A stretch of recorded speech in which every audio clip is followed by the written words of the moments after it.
The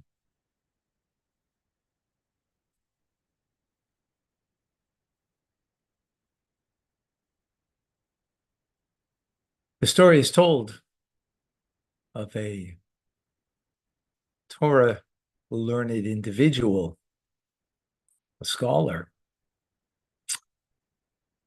that we go around in the ritualarium, the mikvah, the men's mikvah.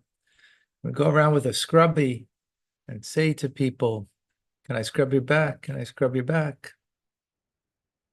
You see, he was very scholarly, and what scholarship does, as you can see in the universities, it makes you full of yourself. After all, you've got scholarship, so you are full of some knowledge, right? But the Torah tells us you have to be humble. So he's got to make himself humble. So he used to go around with a scrubby, can I scrub your back? To simple folk. That kind of, it's humbling, right? So one day a chassid also is going around in the bathhouse, in the mikveh. Can I scrub your back? Can I scrub your back? Oh, guy looks over, our original back scrubber, right? Who's seeking to become humble. So it's got competition. Not just competition for scrubbing someone's back, but competition for humility. He didn't appreciate that. He looks over to him, gives him a look and says, "Who do you think you are that you're going around scrubbing other people's back?" Exactly. So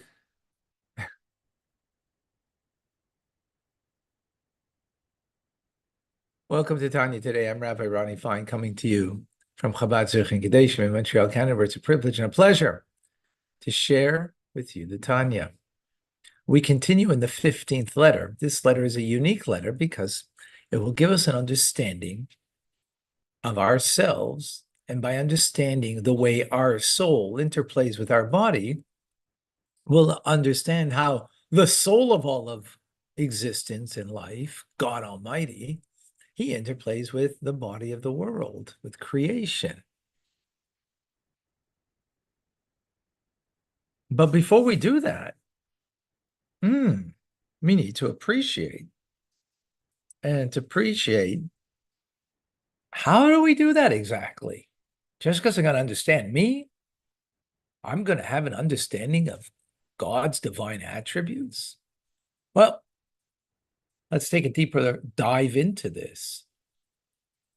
And the Alter Rebbe quotes from his teacher, the Zitcher Magid, based on the verse that Avram Avinu, fourth day, yeah, Avram Avinu, Abraham, our forefather, peace be unto him, he said, "Anochi ofar ve'efar," I am but dust and ashes, right? A statement of humility, right? A very strong statement of humility, as a matter of fact, right? Very strong statement. Now let's understand what that means. What did he mean by that? Now, you take it, just as a metaphor, as dust and ashes is, low of the low, right? That's not simple. But there's a deeper understanding here to this idea of humility. Now, we know that Avram Avinu, he was the embodiment of Avarabba, magnanimous love of God. He derived his love of God from the divine attribute of Chesed of Atzilus. He was transparent to chesed of Atzilus. Chesed, the kindness, and the world of Atzilus, the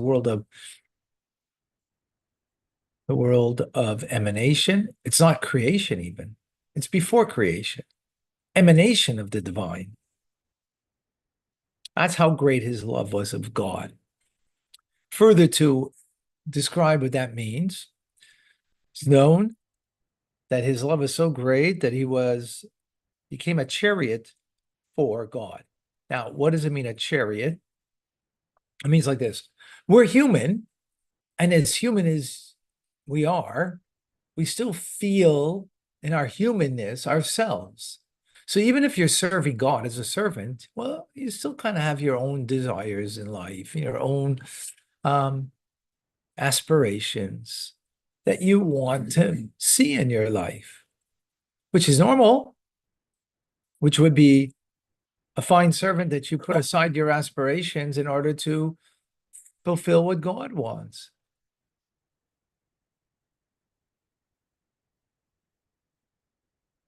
Right. So that would be normal. That's not Avram Avinu. A chariot means just like as the rider guides the vehicle, right? So I'm driving a car, right? A car has no whim and will of its own. It's driven by its rider. So here we're talking about a chariot, right? Same idea as a car. It has Abraham had no will of his own. His will was the will of God. Whatever God wanted. So much so that his very corporeal being, his very physical reality was something that was just driven by its rider on high. It's very powerful. That's very powerful. That's very powerful. Right. Now, based on that, which is pretty awesome.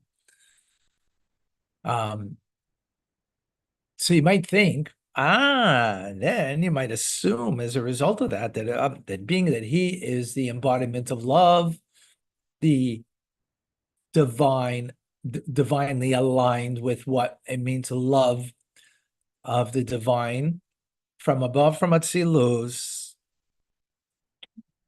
And even though the supernal attribute of God's attribute of love, of chesed, is infinite, right? Why is it infinite? I mean, chesed is, it's kindness. Kindness has a definition to it, has a parameter to it. Well, it has a definition parameter that limits it, right? Yet it's God's kindness. God's kindness is one with him, right? We're not one with our kindness. God is one with his kindness. Meaning we're not one because it's a tool of ours. It's a potential capacity that we have, but it doesn't mean it's realized. So therefore, it doesn't have to be. So it's not one with us. But by God, it is. By the way, therefore, God has to be kind. Just as God is, so is his kindness is. Right?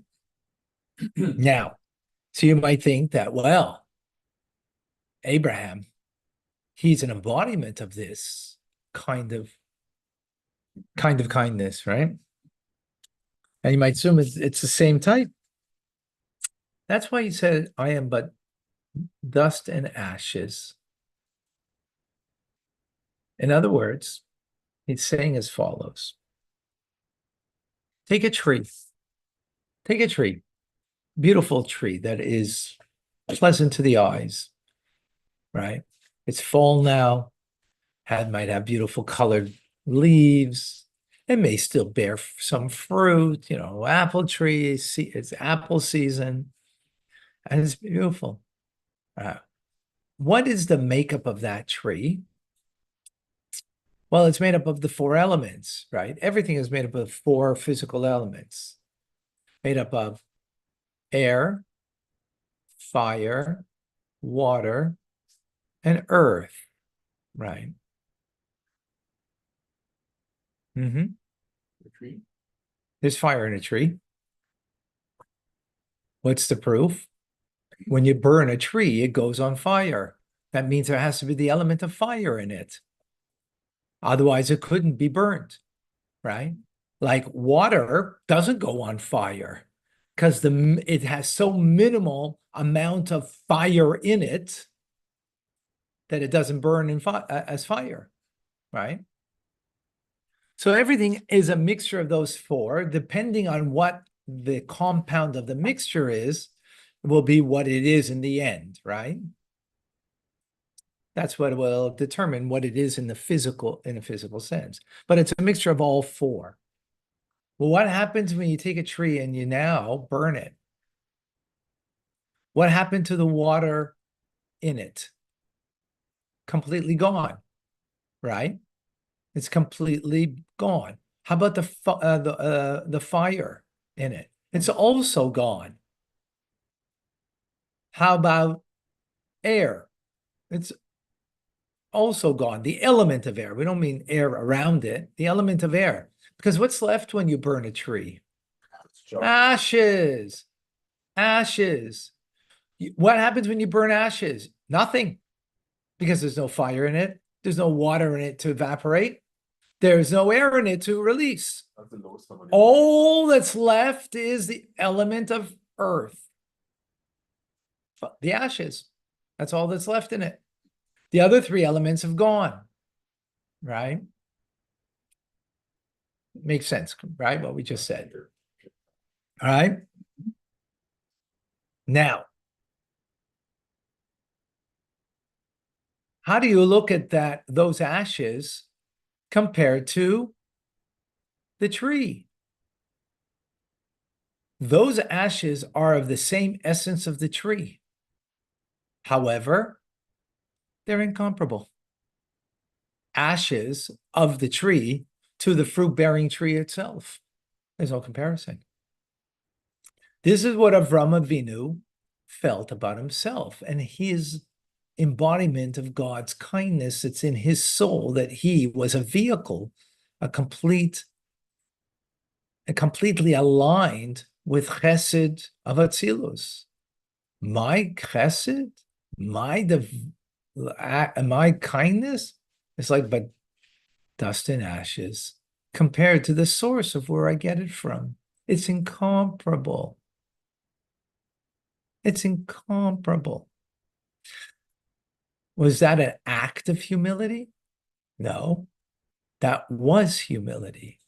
The recognition of that and being aware of that and living that I am not, right?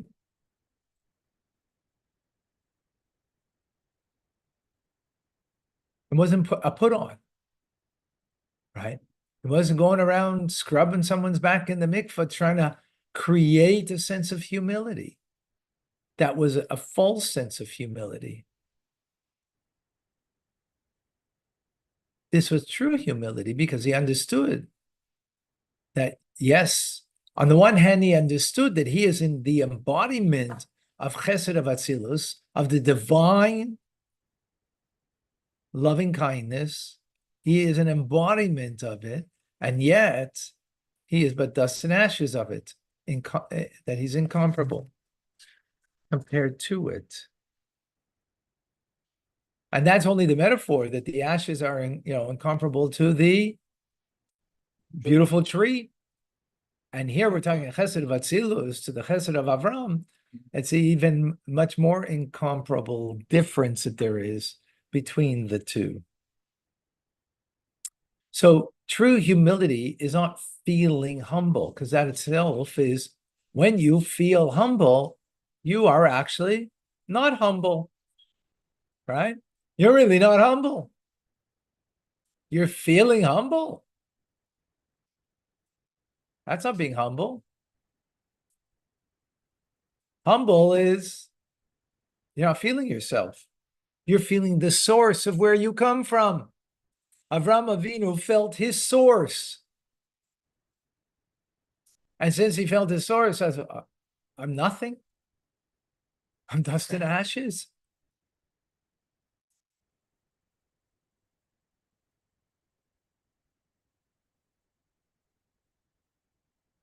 That's authentic. That's real. That's a very, awesome, you know, way of being.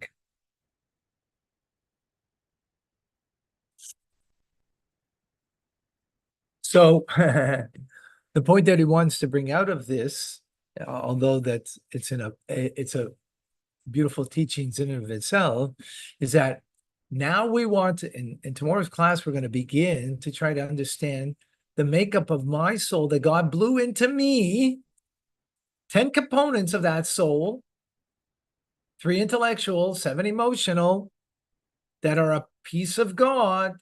And what am I going to say? What am I going to do?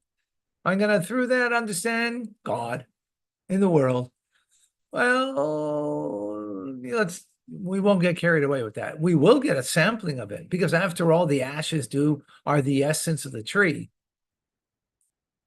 But whatever we will understand about the makeup of our soul, the powers of our soul, the intelligence and the emotions of our soul, that are what our soul is compounded with, will give us an inkling, but it'll still be greatly removed from the way it truly is in its authentic way above God's intelligence, his divine emotions.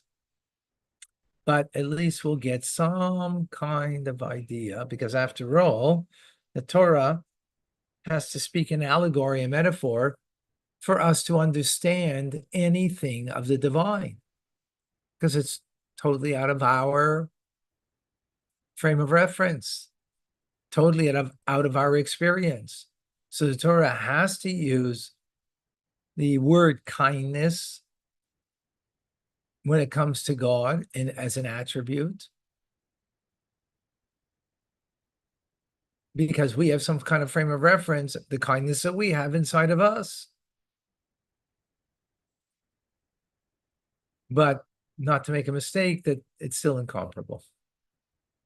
And with that, tomorrow we're going to get a taste of who we are, deeper understanding. Who are you? Any questions?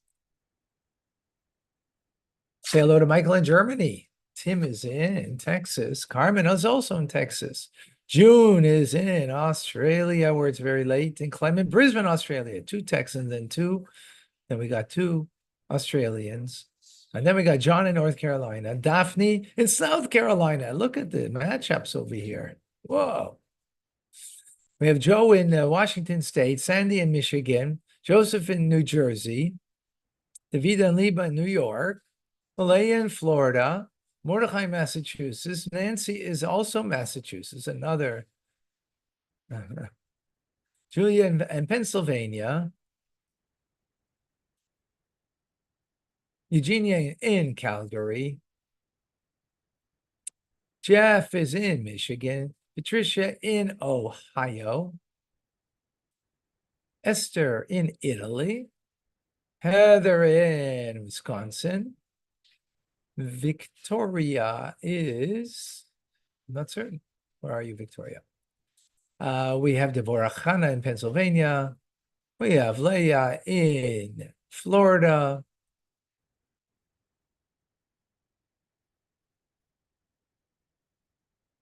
Who else is joining us? We have Fred in Uganda. Margot in Belgium. Cindy in Florida. Is somebody here?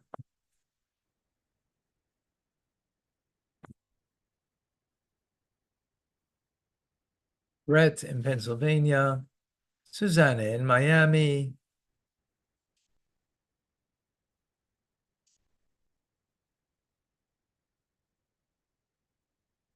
Amy in Colorado. Joyce. Where is it? Joyce, you are in Barbara in Michigan. British Columbia in Canada. Fellow Canadian, Victoria. Joyce, Philadelphia. Beautiful. All right. Amazing. All right, no questions. Clarity.